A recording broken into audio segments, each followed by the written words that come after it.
அனைவருக்கும் வணக்கம். இன்றைக்கி பார்த்தீங்க அப்படின்னு கேட்டிங்கன்னா ஒரு முக்கியமான விஷயத்தை பற்றி சிந்திக்க இருக்கோம்.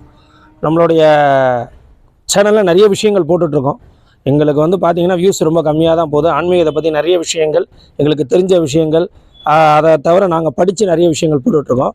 அதில் முக்கியமான விஷயம் பார்த்திங்கன்னா உங்கள் எல்லாருக்கும் தெரிஞ்சது, பங்குனி உத்திரம் எல்லா ஊர்லேயும் எல்லா கோவிலையும் நிறைய கோவில்களில் கிராமங்களில் திருவிழா நடந்துக்கிட்டு இருக்குது. இந்த பங்குனி, சித்திரை, வைகாசி, ஆனி, ஆடி வரலையும் திருவிழா நடக்கும்.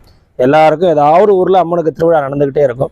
அதில் ரொம்ப முக்கியமாக நம்ம இப்போ பார்க்கக்கூடியது பார்த்திங்கன்னா சமயபுரம் மாரியம்மன். நீங்கள் சமயபுரம் எல்லோரும் போயிருப்பீங்க, போகாதவங்களும் இருப்பீங்க. சமயபுரம் அவசியமாக போகணும். சமயபுரத்தில் அம்மன் இருக்காங்க தெரியுமா, சமயபுரம் மாரியம்மன். அந்த அம்மன் நம்மளுக்காக பச்சை பட்னி விரதம் 28 நாள் இருப்பாங்க. அது உங்களில் எவ்வளோ பேருக்கு தெரியும்? கண்டிப்பாக தெரிஞ்சிருக்கிறதுக்கு வாய்ப்பு இல்லை. கண்டிப்பாக நம்மளுடைய சேனலை ஃபாலோ பண்ணுங்கள், சப்ஸ்கிரைபர் பண்ணுங்கள். இப்போ அதோட விஷயங்களை பற்றி உங்களுக்கு விரிவான தகவல் கொடுக்குறோம். இப்போ பார்த்தீங்க அப்படின்னு கேட்டிங்கன்னா, மாசி மாதம் வரக்கூடிய லாஸ்ட்டு ஞாயிற்றுக்கிழமை, அதாவது கடைசி ஞாயிற்றுக்கிழமையில் இந்த விரதமானது தொடங்கும். சமயபுரம் மாரியம்மன் 28 நாட்கள் பச்சை பட்டினி விரதம் பக்தர்களுக்காக இருக்காங்க.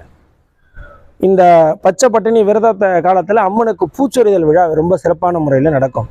இந்த 28 நாளும் அம்மனுக்கு எதுவுமே நிவேத்தியம் கிடையாது. சில பத்திய நிவேத்தியங்கள் சொல்லியிருக்காங்க, அதை பின்னாடி சொல்கிறோம். பத்திய நிவேத்தியங்கள் சொல்லியிருக்காங்க. இந்த சமயபுரம் மாரியம்மன் பக்தர்களுக்காக சிறப்பான முறையில் இந்த விரதம் ஆண்டுதோறும் இருந்துட்டு வராங்க. அதில் பார்த்தீங்க அப்படின்னு கேட்டிங்கன்னா, இந்த சமயத்தில் அம்மனை தரிசனம் பண்ணுறது ரொம்ப விசேஷமான பலன், சர்வ மங்களம் உண்டாக்கும். நீங்கள் எவ்வளவு பெரிய மாரியம்மன் கோவில் போனாலும் மாரியம்மனுடைய தலைமை பீடமாக விளங்கக்கூடிய சமயபுரம் சென்றால்தான் அந்த மாரியோட அனுகிரகமானது உங்களுக்கு கிடைக்கும். சமயபுரம் மகா மாரியம்மனுக்கு அப்பேற்பட்ட விசேஷம். எல்லாத்துக்கும் மூத்தவங்க அவங்க தான். நீங்கள் அங்கே தான் போகணும். எல்லா மாரியம்மனுக்கு நீங்கள் பூஜைகள் பண்ணாலுமே Samayapuram Mariamman head office department, நீங்கள் அங்கே தான் போகணும். அங்கே பார்த்தீங்கன்னா இப்போ இந்த பச்சை பட்னி விரதமானது சிறப்பான முறையில் இருந்துட்டு வராங்க. அதில் பார்த்தீங்கன்னா அந்த பச்சை பட்னி விரத காலங்களில் சுவாமிக்கு அம்பாளுக்கு என்ன நிவேத்தியம் பண்ணுவாங்க அப்படின்னா, இளநீர், கரும்பு துண்டு, பானகம், நீர்மோர், துளிர்மாவுன்னு சொல்லுவாங்க. இதை தான் அந்த அம்மனுக்கு நிவேத்தியம் பண்ணுறாங்க. மிச்ச நேரத்தில் அம்பாள் தியானத்தில் இருக்கிறதாகவும், நம்ம பக்தர்களுக்கு ரோகம்னு சொல்லக்கூடிய நோய், கடன் கஷ்டங்கள், கண் பார்வை குறையுதல், முட்டி தேய்மானங்கள், இப்படி நிறைய சொல்லிட்டு போகலாம். அந்த மாதிரி தோஷங்களையெல்லாம் அம்பாள் நமக்கு போக்குறதுக்காக அம்பாளே தன்னை வருத்தி கொண்டு இருக்கக்கூடிய அற்புதமான விரதம்.